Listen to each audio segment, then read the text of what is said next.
Welcome guys, welcome to EduNow. So today we will discuss three sections of Income Tax Act 1961, 234A, 234B and 234C. All the three sections are related to interest. So if you are not filing your return or if you are filing your return after the due date तो आपको 234A पे करना होगा. अगर आप अपना advance tax पे नहीं करते हैं, डिले कर देते हैं या फिर आप अपना टोटल एडवांस टैक्स लाइबिलिटी का 90% पे नहीं कर पाते हैं तो आपको 234B में इंटरेस्ट देना होगा. और अगर आप अपने क्वार्टरली एडवांस टैक्स पेमेंट को डेफर करते हैं, टाइमली नहीं पे करते हैं तो 234C में आपको एडवांस टैक्स पे करना पड़ेगा. So let's see the section in details. पहला है 234A.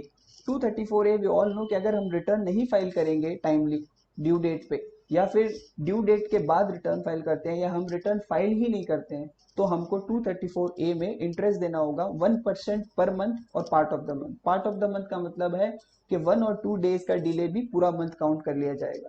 सो जो पीरियड ऑफ इंटरेस्ट होगा वो होगा ड्यू डेट से लेके date of filing of return, और अगर हमने रिटर्न फाइल ही नहीं की तो assessment date.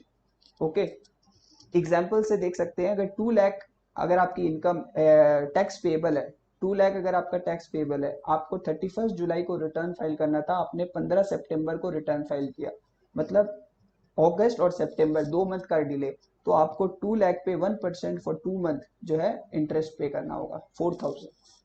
I hope clear है. 234B और C पढ़ने से पहले हमें थोड़ा एडवांस टैक्स का एक ब्रशअप इज इंपॉर्टेंट.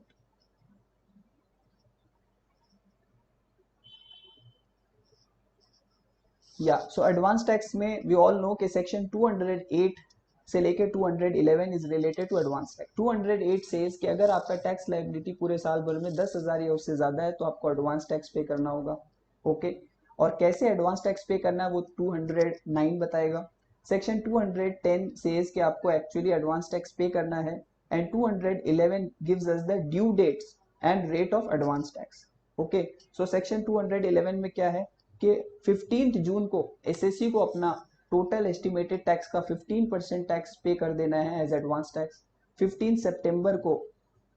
सितंबर या उससे पहले पहले 45% of the estimated tax pay करना है.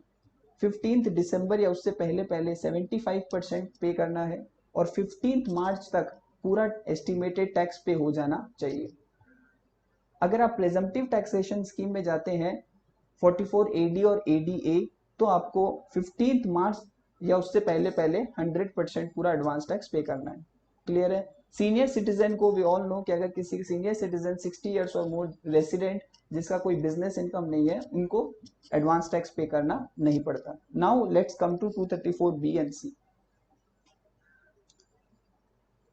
Now 234B what says? 234B says कि if you are not paying your advance tax or if you have not paid 90% of your total advance tax liability before year and, अगर आपने साल खत्म होने के पहले पहले अपने टोटल टैक्स लाइबिलिटी का 90% टैक्स पे नहीं किया है या टैक्स पे ही नहीं किया है एज एडवांस टैक्स तो आपको 234B में इंटरेस्ट पे करना होगा.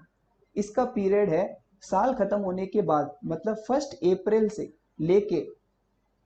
अप्रैल से लेके जब आपका असेसमेंट होगा 143(1) में या फिर रेगुलर असेसमेंट का डेट जो है वहां तक का पीरियड का आपको इंटरेस्ट देना पड़ेगा. रेट है 1% पर मंथ और part of the month. Example देखिए, 2 lakh suppose is the advance tax जो आपको पे करना था और आपने पूरा ही पे नहीं किया. असेसमेंट कंप्लीट हुआ दिसंबर में, तो अप्रैल से लेकर दिसंबर कितना टाइम हो गया, 9 मंथ्स. अप्रैल टू दिसंबर, तो आपको 9 मंथ्स का इंटरेस्ट देना पड़ेगा.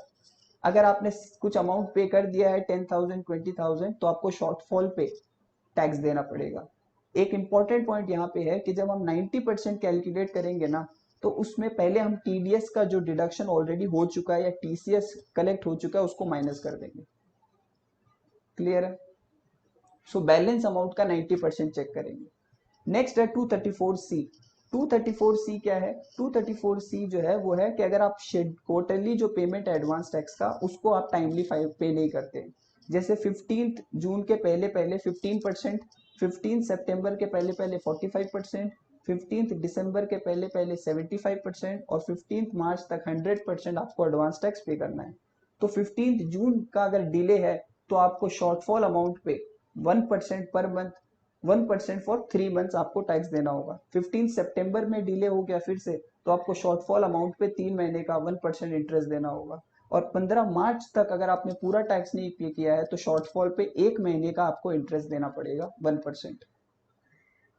अब इसमें एक एक्सेप्शन है। एक्सेप्शन क्या है कि फर्स्ट 2 इंस्टॉलमेंट 15 जून और 15 सितंबर में अगर शॉर्टफॉल इतना है कि आपने 12% पे कर दिया है और 36%, 45 की जगह 36 और 15 की जगह 12 भी अगर पे कर दिया है तो भी आपको इंटरेस्ट नहीं देना पड़ेगा। Okay, let us see an example for 234C। Suppose income tax है आपका 6 लाख, एस्टिमेटेड टैक्स, आपको एडवांस टैक्स आपने ऐसे पे किया है, आपको 12 जून में आपने 30,000 पे कर दिया, 14 सितंबर को 50,000, 12 दिसंबर को 25,000 और 11 मार्च को 30,000।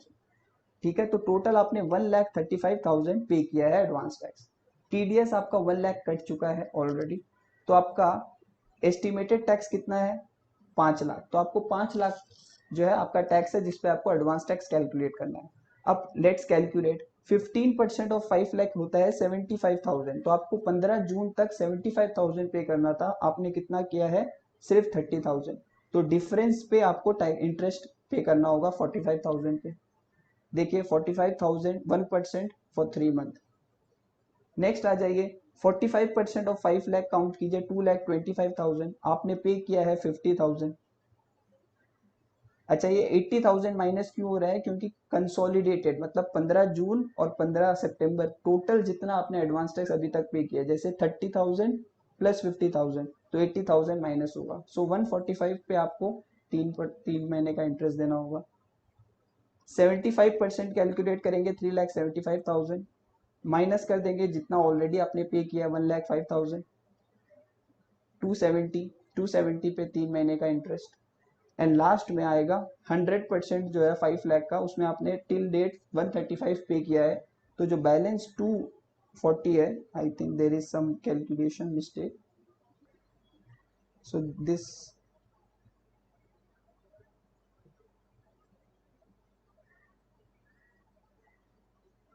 this will be 3,65,000।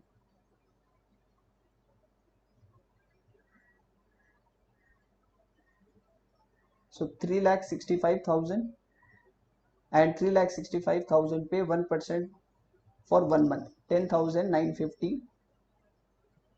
3,65,000 पे 1% 3,650 for 1 month. So I hope the example is clear. Moving next.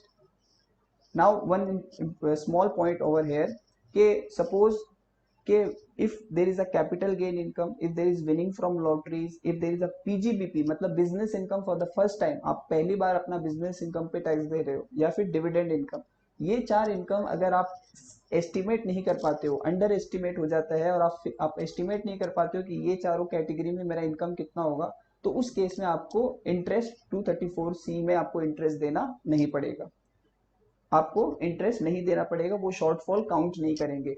But condition ये है कि जब आपको इनकम मिल जाए तो आप, और रिमेनिंग इंस्टॉलमेंट्स में आपको वो उस पर एडवांस टैक्स पे करना है, और अगर कोई रिमेनिंग इंस्टॉलमेंट बचता नहीं है तो साल के एंड होने के पहले पहले 31 मार्च के पहले पहले आपको इन पे जितना भी टैक्स बनता है उसका पूरा टैक्स आपको पे करना है as advance tax. I hope this is clear.